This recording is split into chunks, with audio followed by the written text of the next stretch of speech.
Um, Thanks for coming. First of all, I appreciate it. Yeah. We're here on a Saturday in the studio, which is rare for Yes. us, but we do it, um, and I enjoy it usually because there's not a lot of other stuff happening. Hmm.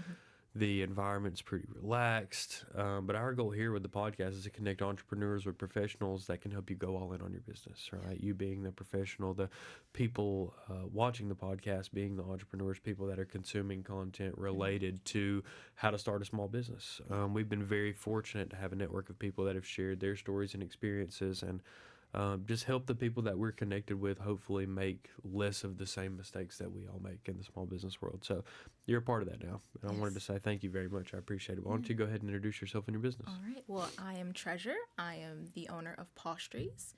I started Pastries in 2018 after my eldest dog suffered from an allergic reaction to store-bought treats. He's still alive. A lot of people are like, "Oh, I'm so sorry." I'm like, "No, he's Yeah. good." Um, but yeah, all of our treats are all natural and gluten-free. We service both dogs and cats because my dogs have a gluten and a poultry allergy. Mm. So yeah, that's a little bit about me. I am a former vet tech, so turned entrepreneur, which I couldn't have imagined. Yeah. So, but I'm thankful for where we Sure. are as a company. Tell me a little bit more of that story in the background. So you were, how did you go from these issues with your eldest dog to Mhm. like trying to be the solution? So, after I figured out what was the problem, I was like, okay, well, like maybe there's just like another, brand of dog treats that we'll try. But when you go into the store, more often than not, you have treats with artificial preservatives, colors, fillers, all these things, and most of them, even if it says that it's free of chicken or it's beef or something, it always has some type of filler. And I was Mm. like, I can't trust that. And half of the ingredients on the back of the label already, either I don't know what it is, I can't pronounce it, or it's something that's not going to be healthy for my pet. And so I'm like, I don't have human children, and my dogs are like my kids. Mm. So, and I only want the very best for them. So I was like, okay, well, maybe I'll just have to start making their own treats. And I like to bake, so I was like, okay, well, like let me try to figure out some recipes, try to figure out what ingredients go well with what, and it's still delicious and nutritious. So I started How do you off test something like that? You just got honestly, to eat a little bit? yeah, it's honestly trial and error. Yeah. When I first started, I don't know how many flavors. I was just trying to mix and match everything because I'm like my eldest is more of like I'll eat anything. Like if you give him Mm-hmm. a piece of paper, he'll try to eat it. And then my youngest is their father and son, by the way. Mm. My youngest is very bougie, so he's like, I don't want that. Mm-hmm. So I had to really figure out some recipes that they will both eat. So, and then plus because they have a poultry allergy, it's like, okay, well, now I have to figure out other proteins for you all What to kinds eat. of dogs are they? So I like to say that they're Yorkie mixes. Mm. And the only reason that I say that is because Chase, which is the oldest, is 9 pounds, and Oh, wow. Sebastian is 16 pounds. Wow. And so I was like, and Sebastian's mom is kind of like the same size as Chase. So I was like, how do we get like a 9 pound Yorkie Yeah. with a 9 pound Yorkie and get Yeah. a 16 pound curly, Mm. whatever he is. It doesn't matter, but I love him. Okay. I was like, okay. So I just say that they're Yorkie mixes. Sure. But they're my world. So. And so you kept, and so how long was that process of making food for your own dogs? Whew. So let's see. So that started in November of 2018. Is when like I got all. It used to be called Treasures Pastries, Mm. and then I was like, oh, let me drop the treasures. It's a mouthful, and just go with pastries. But we started in 2018 November, but we actually didn't launch until May of 2019 because that entire time the treats were in testing, going through trial and error, figuring out which flavors would work with what, and then shelf life as well. So it's a few months. And that was you figuring that out? Just you? Just me. When did it become a business thing for you? What was the So mind you, I'm a former vet tech. So Okay. when I would go to work, a lot of our clients just would request me, and then they just, we talk, and so I tell them what's going on, and so they were like, oh well, if it's okay, with the vet, why don't we try some of your treats? So I was like, okay. So I would just give some of the clients our treats, but it was just for free, and they Mm. kept coming back, and so I was like, if I'm giving these to you for free, and just start charging you. I'm not like a business person, not at that time, like I'm not really, but I was like, let's see what this is about. So Sure. that's how it started. Especially people that start out with their business related to health in general, but even more Hmm. specifically to the health of animals, Yeah. usually have the tendency to throw out the business idea. Like it has to really be in line with what you Yeah. want morally Hmm. and the impact that you want to make and the problem that you want to solve before Yeah. business even enters your mind. Like, it's not a very uncommon thing in your industry to make sure that Yeah. it's good for everybody before you start pumping it out and trying to Yeah, monetize it. that was because I did a lot of research before even thinking about putting it on the market. I was like, Sure. okay, well, I know that a lot of other dogs suffer from the cell ailments that mine do. So it's like, well, outside of my own dogs, how can I make these treats kind of healthy and delicious for other people's pets? You know what I mean? And for a while, I was only doing dog treats until some of my furry, cat furry friends were like, Yeah. hey, what about, making cat treats? I was like, cats are kind of picky, Yeah. But I was like, well, if there's a need for it, let me look into that. And so then that was another few How months. much learning did you do on the business side of things? Because I'm assuming you went from 100 flavors to 4 or something really fast. Like, Yeah, yeah. Honestly, ooh, I don't remember. Um, I started off with like 7 dog flavors, but I noticed that all of my customers were just only buying the 4 that I currently have. So I was yeah, like, oh, well, why don't I just consolidate to these 4? Um, but I'm not, I think even still now, I'm still trying to figure out the business side of things because I'm more of like, sure. I can stand in front of people, I can talk about my company, I love my company, you know what I mean? But it's like, because I was still working full time and I was just doing pastries part time at the time, I was like, oh, like I would get an order here and there. So it's not really like I had to, I'll say, dedicate that much time to it because I was still working a full time job. Sure. But then when I decided to go full time with pastries, then I really had to, okay, what are all these systems that I need to put in place for me to like actually have a successful business and not just like a part time, Sure. kind of side hustle type of thing. And your first approach was direct to consumer, right? Yeah. So Yeah. consumer product based. So it was like fulfillment was a big thing probably. Manufacturing was probably the biggest thing for you. How did you what are the beginning of those two things like? So when I first started, I believe, mind you, I still make everything. It's only me. I'm not sending out to a company. Everything is small batch.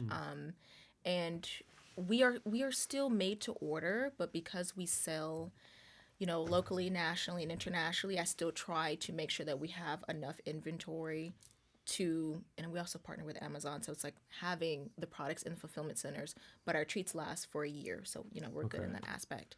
How much time do you spend still making the treats? And I would imagine this as well. I guess I Yeah. got a hand in hand question with that. You don't want to be rid of that responsibility. Are you worried about quality control? So the more we grow, the more I have to kind of release the reins Oh on yeah. being in control of everything.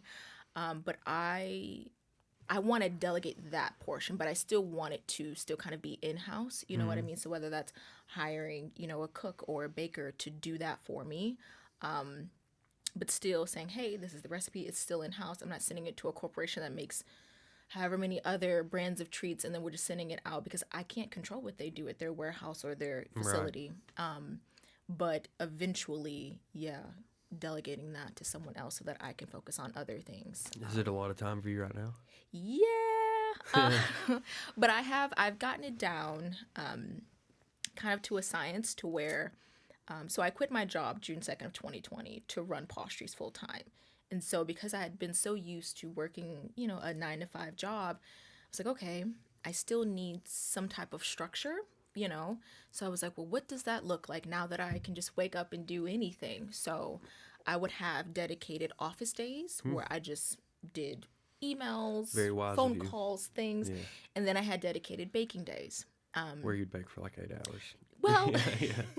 so it would, back then it would be, I believe my office days were Monday and Friday. And then my baking days would be Tuesday, Wednesday, and Thursday. Mm.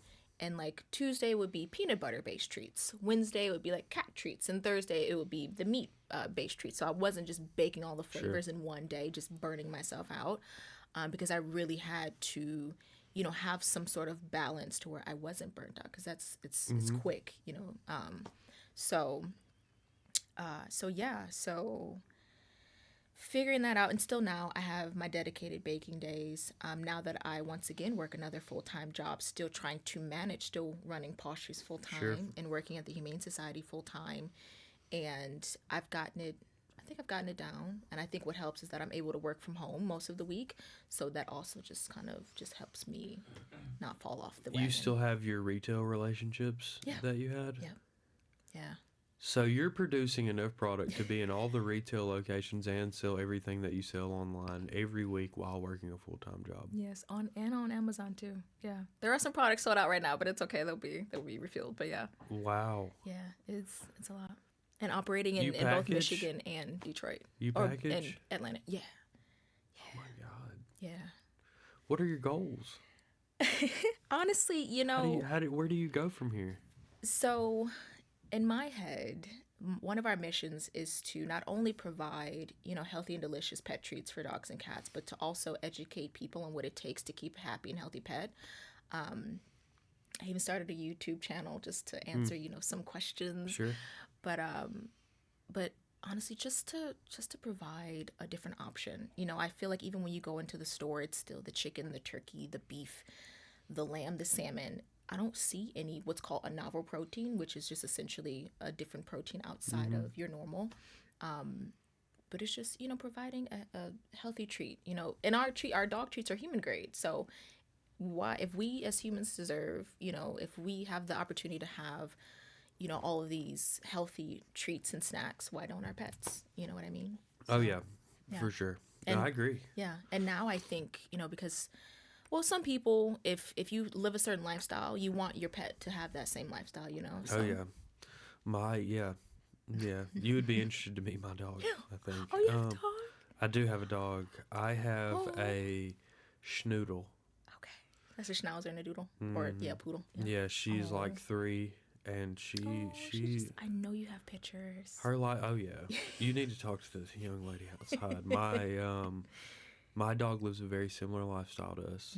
My dog eats cranberry treats to that used to be one of the dissolve flavors. Urinary tract infections, stuff for skin allergies. I mean, it's very specific. Her regimen is very specific. Yeah, and so a lot of people ask me, they're like, are you gonna do CBD? Are you gonna do X, Y, and Z? And I'm like, yeah, eventually, I would like to do that, but I'm like, you all have no idea how long it takes to formulate a recipe and then to send it out to the lab, get it tested, and then, you got to get product SKUs and all these things before I put it out. So, what do you think's been your superpower through this whole process? Honestly, I think just outside of me being optimistic, I think I'm just like a naturally optimistic person, but just giving myself the space and grace to make mistakes and, to say, hey, it's sometimes I don't have, I try to go about my day with the utmost, energy, but sometimes, it gets hard, especially when you're doing it all yourself. I'm doing it all myself. A lot of people are like, oh, you have this team. I wish I did, eventually I will, but I'm happy to where on the outside, it looks like it's a team of people that's helping me. You know what I mean? Because that means that I'm doing something right, right? So, but I think just allowing myself to just go with the natural ebb and flow of life that's and like business. super achievable for you, though. Yeah. The team part. Yeah. No, like you're ready. Yeah. Like you're ready, right? Like you could do it right now. I wish, that I could, and eventually I will. But it's just, I have to mind you, I'm still trying to figure out how to just kind of like let go. When I do events and things, like I do like hire contracted workers and things, but they're not with me all the time. Yeah. But having someone where it's like, but no, I think you're like 2 people away. Really? I'll talk to you a little bit after the podcast because I only know that because I've been through this process a couple of times. Yeah. But I can introduce you to some really cool people. Okay. I love that. Thank you. What do you think's been some of your biggest obstacles? Learning how to let go. Yeah. Same thing, vice versa. Yeah, I get that. Let me see. Yeah, learning how to let go, ease control. And I think just what else? Like I'm doing my best to stay on top of everything, but I think like this is why I also know that like I need help, because it's like, trying to answer all the emails, and like because I still operate in Michigan, I have to fly back home next month for a vendors event, and I'm like, oh, if only I had someone to just do it for me, that way I Yeah. can stay here, or vice versa. But I think really just relinquishing control, and also being willing to accept help, especially when it's presented Yeah. to me. So, and I'm not saying that, and I think we go through this in life where you have to use discernment, because people can put on a face and say, oh, well, I can help you and I can do this and that and the third, and maybe they don't come through, Yeah. but then what happens? Like, how do you go forward after that? And for me, I've learned to just say, okay, well, maybe it wasn't meant to be. You know what I mean? But just using discernment in areas where it's like, okay, I can trust this person. Right. Like they're showing up for me, and maybe even when they don't, Sure. it's don't take it personally, don't take it so hard. Just keep moving on, and just allow it to just be. So yeah, I think just It's learning- that's an experience that's earned. You know what I mean? Earned, not learned. Like that yeah, ability to shake it off is an earned thing. yeah. I appreciate you coming on the podcast. Truthfully, I Yeah. want to say Thank that you for I having think me. that you're in a very, very unique place Yeah. in your business. I Yeah. think you're like, if we do this again in a year, you're going to tell a completely different story. You know what I mean? Yeah. Kind of the way that how do people find you? Again, I want to remind people if they want to buy something from you. Yeah. So you can find me at pawstries.com. That's PAWSTRIES. Also Instagram, Facebook, TikTok at pawstries. If you see the dog and the cat in a little orange paw print, that's us. That's pretty much it. Or even on Amazon. There's like a direct link to buy with Prime on our website, or you can just search Pawstries on Amazon and find us there. What does it feel like? Because I know you've been through this journey, right? Yeah. Of going all the way, quitting your full-time job, going all the way in on your business, Yeah. and now your responsibilities have changed. I'm assuming it mostly in line with who you are as a person. What does it feel like to go all in on your business? What does it feel like to commit to going through those things that you've experienced that, they're in your head right now? And a lot of people behind the camera haven't necessarily experienced those things yet. But just what type of emotions and gratifications can they expect going through that process? For me personally, I remember the day I quit my job, and I was like, "Ooh, what now?" And I know a lot of people who, if you don't have, this is why it's important to surround yourself with people and have a network of people who do similar things, as you, or they can understand where you're coming from. Because if you don't have that support from people, it can get very hard, because you're like, oh, like, do people believe in me? Is this really the right decision that I'm making? So when I quit my job, it was the first thing that came to mind was fear. But then on the flip side of that, I also felt like a sense of freedom, because I was like, I know that I have such a great business, and if I put my all into it, I can really get to the places that I would have never imagined. And that is shown in all of the events that I do, and people reach out to me. I've had people fly across the country to meet me at events, and I'm like, I could have just shipped the treats to you. Like, you didn't have to come all this way. But it's such a surreal, it's such a surreal feeling. It's like, wow, like, you just wanted to meet me because your pet likes my treats. That's crazy, And I remember there was this one of my frequent customers. We had met at a little event that I did. I did one over like Thanksgiving break, and then another over December around Christmas time. And so I met this couple. They're so sweet. Their dog's name is Nora. She's so adorable. They came. They're like, hey, actually, we're adopting a dog. Are you going to be here for the next event? And I was like, yeah. They're like, well, we'd love to bring her back. I'm not, I'm like, okay, yeah, just talking to people. I come back a few weeks later, right? They remember that they bring the dog. And I was like, oh my gosh. And she's so adorable. She's so sweet. And so I was like, wow, like you all like really remembered to come back to meet me and just buy the treats. And so then they'd been my customers for a few months. And then I remember I got a DM from the dog dad. And he goes, hey, like, I just want to let you know that you make such a great product. He's like, unfortunately, you know, Nora had some health complications. And the only thing that she's been able and really wants to eat is your treats. That's the only thing that's kind of been like making her, you know, hold on. And so I'm crying because I was like, oh my gosh. And so I was like, hey, like, oh my gosh, like, I'm so sorry. Like, I hope that she'll be okay. And so I was like, you know, I will send you some treats on me. And he's like, no, like, we still want to support you. It's just vet bills right now. I said, sir, you have been one of my most consistent customers. The least I can do is send you some treats. And then a few weeks later, I checked on her. I was like, hey, you know, how's everything going? They're like, oh, she's doing so much better. And they send me all these pictures. And I was like, that's what I do it for. You know what I mean? Even when I don't know who's watching me or who even purchases my treats, it's like I'm making a difference without even knowing who I'm affecting. So It's we talk a lot about it on the podcast about being rooted in your why. And you're a wonderful example of that. yeah, And it's a refreshing conversation because it's not monetary for you. no, It's not responsibility for you. You're not a busy bee, well, addicted to working. You know what I mean? oh no, I take a break. I and it's needed. Yeah, You know, it's and like deserved, earned. yeah, It's really earned. Like from yeah, outside looking in, I'm telling you yeah, right now, it's a wonderful. yeah, It's a wonderful benefit and experience that you bring to people. It's a yeah, unique thing. And I really do. I appreciate you coming. yeah. I appreciate you for having me. Yeah, anytime. You're more Yeah. than welcome to come back I'll anytime. come back next year, and then we'll have a completely different conversation. Yeah, for sure. Cool. All right, burn the ship. Nice.